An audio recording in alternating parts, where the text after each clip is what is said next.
Why to use the King James Version of the Bible? Why not other versions? Well, I've been a Christian since 1969. I was raised all kinds of different churches, and after I got saved, my parents started giving me just about every kind of Bible version there was, and I have a collection of quite a few different Bible versions. I'm not afraid of them. But let me give you a quick history of the different Bible versions, and maybe this will put it in perspective. I have slowly, over 30-some years, come to the position of the King James. Now, I don't fight Christians that use other versions. Use whatever you want, okay? But I think if you're really going to be a Bible student, you're going to have to get a King James. Here's the story. The New Testament books were written shortly after the time of Christ. They had to make copies. It takes about 10 months to write out a copy of the Bible. So they had to write out the whole copy of the Bible by hand. They had no Gazettener, no printing press, no, Gutenberg hadn't been born yet. So it took a long time to make a copy of the Bible. They make their copies, they had either both books and scrolls, both were in use all through Scripture.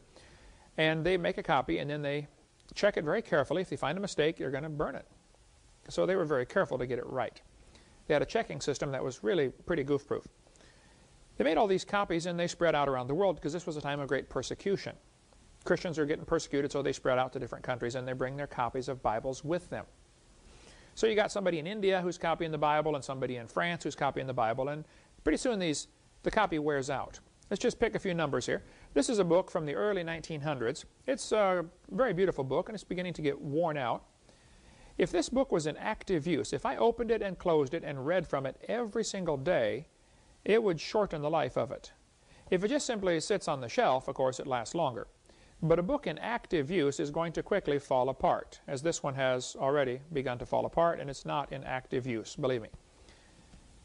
The scrolls that are in active use are not going to last more than maybe 200 years. Let's be generous here. Let's say a book lasts 200 years if you use it every day. So they use these scrolls or Bibles, and they're copying from it every day. At the end of the day, they roll it up and they put it away. Within 200 years, it's worn out. It's rags. You throw it away. But it doesn't matter because by then you have 50 copies you've made off of this thing, or maybe 100 copies. They've made copy after copy after copy of these scrolls or books. So you have exact copies of the original. The original is junk by now, so you throw it away. It doesn't matter. You take those 50 copies and you begin making copies off of those. And again, a very careful copying process, but after a few hundred years, they are junk, so you throw them away. This goes on, several generations, and now you're on the 4th or 5th or 6th generation from the original. And now you have thousands of exact copies of the original, which is long gone. It's been thrown away, years and years ago. Okay. About the early 1500s, they decided to put the Bible into English. And so Erasmus and Luther and Tyndale and the Geneva Bible and all this was made in the early 1500s, and throughout the 1500s, they're making copies of the Bible. They're translating it to English. They went around and gathered up old scrolls that they could find and copies of the Bible, and they found about 5,000 copies of Scripture from countries all over the world. This group of manuscripts became known as the Textus Receptus, the received text. They looked at all these scrolls and could find no differences except the spelling of people's names and the spelling of cities, like Peter and Pedro and stuff like that. So they made English translations, and finally the King James in 1611 was made from these texts, what's called the majority text. Meanwhile, down in Egypt, there was a group of folks called the Alexandrians down in Alexandria, Egypt, which was at that time a major city. A major library was there, which later burned, but a major city in Alexandria, Egypt. There was a cult down there called the Alexandrians. They're sort of like Jehovah's Witnesses. They wanted everybody to think they were Christian, but they believed a lot of strange things. So they made their own version of the Bible. They left out a lot of verses they didn't like. They changed little things here and there. It was a careful counterfeit, but a counterfeit nonetheless. They have this Alexandrian Bible, and some copies were made, and the primary guy in this cult was a guy named Origen, who lived about 240 A.D. In 350 A.D., 2 copies of the Alexandrian Bible were made, and those copies are called the Sinaiticus, because it was found in the Sinai desert in a monastery, and Vaticanus, because it was found in the Vatican library in the basement, I believe. Those 2 copies from 350 A.D. are still around today. 1,600 years old copies of the Scriptures, well, of the Alexandrian Bible. The Latin Vulgate was made from those manuscripts in 380 A.D. It was translated to Latin.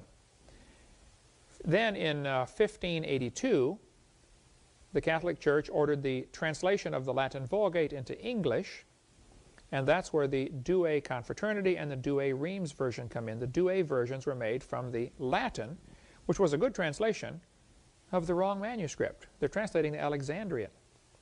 So they got the bad manuscript, the corrupt, cult manuscript, being translated into English, which became the official Catholic version in use today, the Douay version of the Bible. Two guys named Westcott and Hort came along in 1875, and they took these Alexandrian manuscripts, of which I think about 15 or 17 of them were found, I don't know, and they said, these are old manuscripts, therefore they're better. Well, now hold on a minute. Yes, they're older, but that doesn't mean they're better. They're older because they're worse. The people didn't use them. They didn't wear them out. But they made a modern Greek version of the Bible from this ancient one. They put it on new paper, new ink, and made a new Greek edition in 1875. This was then translated into English, at least the New Testament in Greek. And so the English translations of the Alexandria of the Westcott and Hort text include the Revised Version done in 1881, the American Standard Version done in 1901, the Revised Standard in 1946, and that's the Bible I got saved from, the New World Translation, Jehovah's Witness Bible, made in 1950, the New American Standard Bible, made in 1960, the Good News Bible, the Amplified Bible, the Living Bible, and the NIV. All of those are good translations of the wrong manuscript. So I don't fault the translators. I think they're probably sincere men, probably intelligent men, but they're translating the wrong book. They need to get the right Bible. The first mention of Alexandria is in Acts chapter 9 when they were disputing with Stephen, arguing with the Christians.